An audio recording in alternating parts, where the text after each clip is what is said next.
మనోరంజన news ప్రతినిత్యం ప్రజల పక్షం. Welcome to Manoranjana news. ముదల్లో ఖేల్కూద్ మహోత్సవ్ క్రీడా వేడుకలు ఘనంగా ముగిశాయి. విభాగ స్థాయి ఖేల్కూద్ క్రీడా పోటీలో విజయం సాధించిన విద్యార్థులకు బహుమతుల ప్రధానోత్సవం నిర్వహించారు. ముదల్ మండల కేంద్రంలోని శ్రీ సరస్వతి విద్యాపీఠం, హైదరాబాద్, తెలంగాణ శ్రీ సరస్వతి శిశు మందిర్ ఉన్నత పాఠశాలలో ఈ కార్యక్రమం జరిగింది. ఈ కార్యక్రమానికి ముఖ్య అతిథిగా హాజరైన ముదల్ శాసనసభ్యులు పవర్ రామారావు పటేల్ విజేతలకు బహుమతులు అందజేశారు. ఈ సందర్భంగా ఎమ్మెల్యే మాట్లాడుతూ యువతలో క్రీడల పట్ల ఆసక్తిని పెంపొందించేందుకు తగిన ప్రోత్సాహం అవసరమని తెలిపారు. క్రీడల్లో గెలుపు ఓటములను సమానంగా స్వీకరించే స్థిత ప్రజ్ఞ యువతలో ఉండాలని సూచించారు. క్రీడల ద్వారా శారీరక దృఢత్వంతో పాటు మానసిక స్థైర్యం కూడా పెరుగుతుందని చెప్పారు.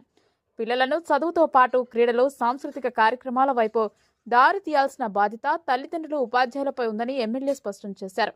మాదక ద్రవ్యాలు, చెడు అలవాట్లకు దూరంగా ఉంచుతూ క్రీడల ద్వారా ఆరోగ్యవంతమైన జీవన శైలిని అలవర్చుకోవాలని విద్యార్థులకు సూచించారు. ఇలాంటి క్రీడా కార్యక్రమాలు యువతను మంచి భావి భారత పౌరులుగా తీర్చిదిద్దడంలో కీలక పాత్ర పోషిస్తాయని ఎమ్మెల్యే పవర్ రామారావు పటేల్ తెలిపారు.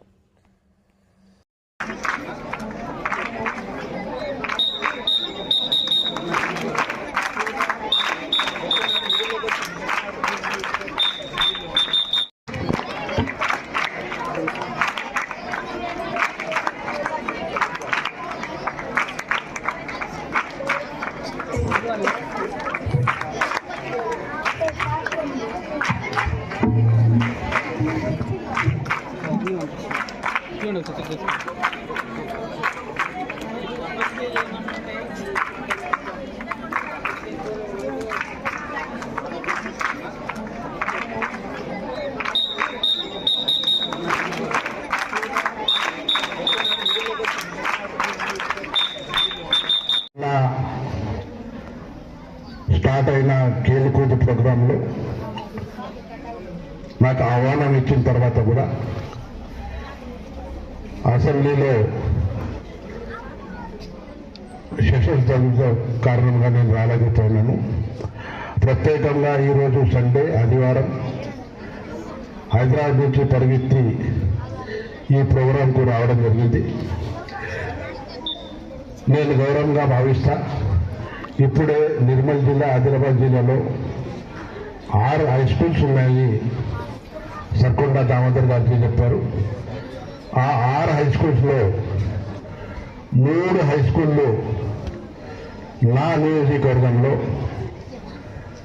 ముదేల్లో 1, బైంసాలో 1 అని, బైంసాలో 2, టోటల్ 3 ఉన్నాయి. నేను చాలా గర్వపడతాను.